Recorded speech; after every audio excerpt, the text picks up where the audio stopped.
Sedangkan untuk golongan menengah ke bawah otomatis nih berpengaruh juga. Sebenarnya mungkin kita nggak beli barang mewah misalnya gitu ya. Tapi dari sisi harga segala macam kan ada kenaikan nih. Ya otomatis kalau kita sebagai perencana keuangan mengatur keuangan tuh aku bilang itu wajib butuh dan ini. Kalau untuk pinjaman daring nih gitu ya dengan kondisi saat ini.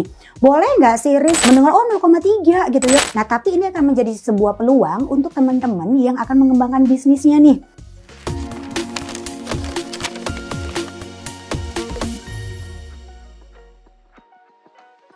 Oke, aku Rista Swastika, aku seorang perencana keuangan. Saat ini tugas aku adalah mengedukasi masyarakat karena memang masyarakat saat ini tuh banyak yang udah tahu uang tapi sulit banget untuk ngatur keuangan.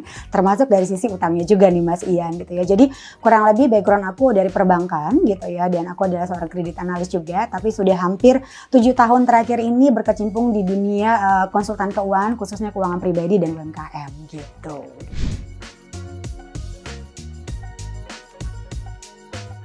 Kalau kita ngomongin segala sesuatu yang keputusan pemerintah biasanya buat deg-degan nih Mas Ian gitu ya.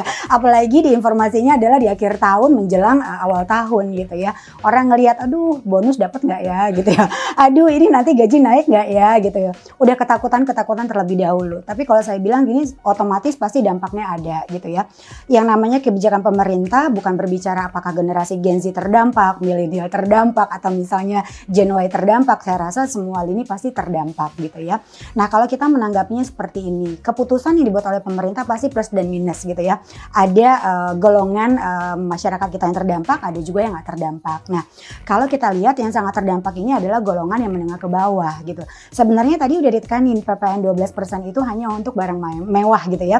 Nah, barang mewah ini kan ada kategori-kategorinya nih Mas Ian gitu ya. Contoh kayak beras ada beras premium. Itu udah termasuk loh barang mewah gitu ya. Dan kita jangan-jangan kita pakai beras yang premium lagi gitu ya. Atau misalnya kita beli kayak misalnya mobil gitu atau kendaraan gitu ya atau misalnya tas gitu ya atau misalnya baju gitu ya kan ada kategori yang harganya misalnya udah 5 juta ke atas, 20 juta ke atas itu bahkan ada ratusan juta itu udah termasuk dalam kategori yang premium gitu ya. Nah otomatis ini terdampak tapi untuk golongan menengah ke atas kayaknya ini baik-baik aja gitu kan ya atau mereka masih bisa cuma memang gitu ya kalau untuk menengah ke atas kategori untuk barang-barang mewah mereka jadi lebih jeli untuk belinya. Jadi membeli segala sesuatunya itu berdasarkan kebutuhan bukan keinginan gitu ya dan belinya juga berdasarkan kualitas bukan kuantiti lagi nih gitu. Nah sedangkan untuk golongan menengah ke bawah otomatis nih berpengaruh juga. Sebenarnya mungkin kita nggak beli barang mewah misalnya gitu ya. Tapi dari sisi harga segala macam kan ada kenaikan nih. Menjelang kemarin akhir tahun, kemudian awal tahun, bentar lagi Imlek, kemudian nanti mau Ramadan, Lebaran, otomatis kenaikannya juga berdampak nih gitu. Sedangkan kalau kita balik lagi dengan pendapatan kita kenaikannya berapa sih setiap tahun itu kalau naik. Kalau nggak naik, tapi kan inflasi itu terus berjalan. Nah jadi artinya ada masyarakat yang terdampak, ada masyarakat juga yang tidak terdampak dengan keputusan atau kebijakan dari kenaikan PPN 12% ini gitu ya. Nah otomatis masyarakat kita khususnya generasi Gen Z kalau ditanya nih generasi Gen Z gimana? Generasi Gen Z itu jadi lebih memilih gitu ya mana barang yang dia beli gitu ya berdasarkan kebutuhan atau skala prioritas bukan lagi berdasarkan cuma butuh pengakuan nih beli barang kemudian posting di Instagram untuk dapat like and comment udah enggak gitu ya bahkan sekarang viral nih karena ada beberapa keputusan dari pemerintah gitu yang sangat mempengaruhi dari kebutuhan dan keuangan masyarakat kita khususnya di generasi Gen Z muncul nih Mas Ian pernah dengar nggak no buy challenge? Itu lagi ramai banget dibahas gitu ya. Jadi saat ini masyarakat khususnya generasi Gen Z jadi lebih tahu merencanakan keuangannya gitu ya. Lebih punya prioritas keuangannya bahwa oke, uangnya ini bukan digunakan untuk yang hanya bersikap untuk hedon semata gitu ya atau misalnya konsumtif semata tapi mereka udah banyak banget untuk mengatur keuangannya dan membeli segala prioritas gitu. Betul, harus pintar-pintar. Nah, salah satunya kan dengan 360 kredit ini kan memberikan edukasi juga dong buat masyarakat kan. Gitu. Nah, jadi benar-benar masyarakat saat ini dampak positifnya ada, negatifnya juga ada gitu. Tapi sih kita berharap dengan ada berbagai macam keputusan dari pemerintah ini masyarakat bukan berarti menjadi lebih takut gitu ya, tapi lebih banyak melihat peluang kemudian mengatur keuangannya. Karena banyak juga informasi bahwa 6 bulan ke depan sulit banget loh mendapatkan pekerjaan gitu. Jadi kalau saat ini punya pendapatan, yuk diatur keuangannya. Skala prioritas, kalau beli berdasarkan urgennya atau berdasarkan kebutuhan, bukan hanya keinginan. Dan kemudian banyakin juga untuk nabung dari sisi dana darurat, biar nggak darurat dananya.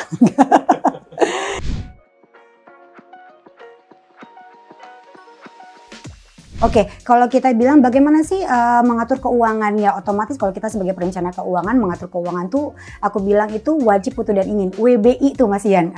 Tolong diingat ya gitu.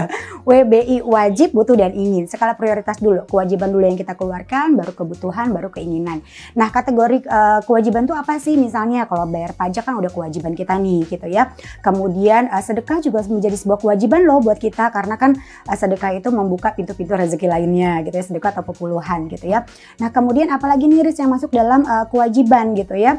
Bayar utang. Utang ini juga menjadi kewajiban loh gitu, karena dengan ada COVID-19 waktu itu ya 2020 sampai dengan 2023 itu banyak banget gitu anak-anak khususnya generasi Gen Z yang diwariskan utang oleh orang tuanya gitu. Jadi kalau misalnya punya utang, oh ya wajib dibayar gitu ya.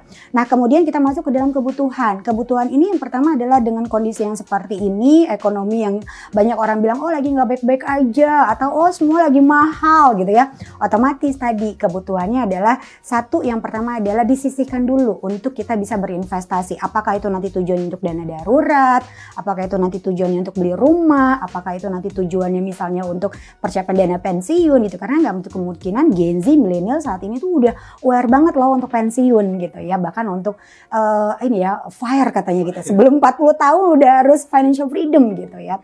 Oke, kemudian tadi ada juga untuk dari sisi perlindungannya. Karena tadi kita nggak tahu yang namanya resiko. Jadi wajib juga nih gitu ya untuk kita punya yang namanya dari sisi asuransi. Baik itu secara general maupun secara individunya kita gitu ya. Nah, kemudian masuk kita ke dalam kebutuhan untuk kebutuhan hidup pribadinya kita. Tadi skala prioritas. Kewajiban dulu, kebutuhan, baru keinginan. Artinya pengeluaran-pengeluaran yang misalnya kayak transportasi, makan gitu ya. Atau misalnya kalau sudah berumah tangga itu biaya-biaya untuk bayar mbak, bayar pendidikan anak dan lain-lain itu diutamakan gitu ya. Nah, kemudian baru kita masuk ke dalam keinginan.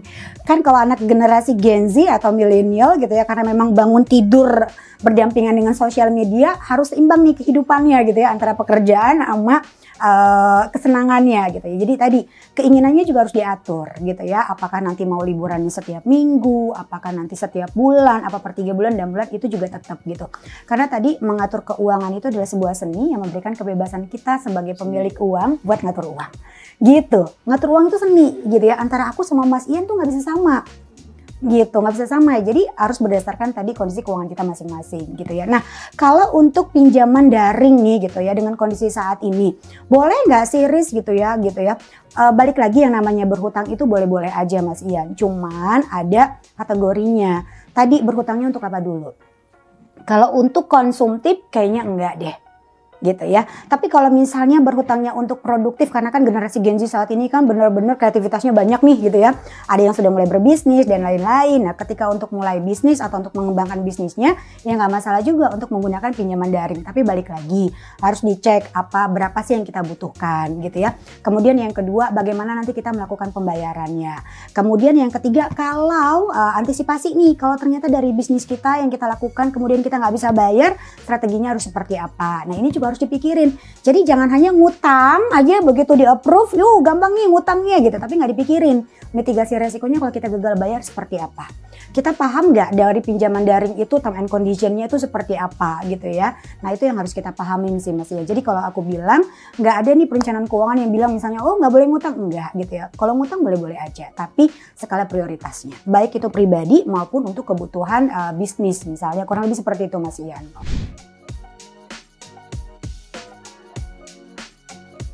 Pada saat pengajuan hutang, entah itu nanti untuk kebutuhan hidup atau biaya hidup ataupun untuk bisnis gitu ya. Di saat bisnisnya oh iya ya baru berjalan misalnya 6 bulan atau 1 tahun, kayaknya udah butuh nih pendanaan misalnya, atau butuh tambahan dana 50-50 saling menguntungkan atau malah akan memberatkan kita. Nah, ini juga harus diperhitungkan.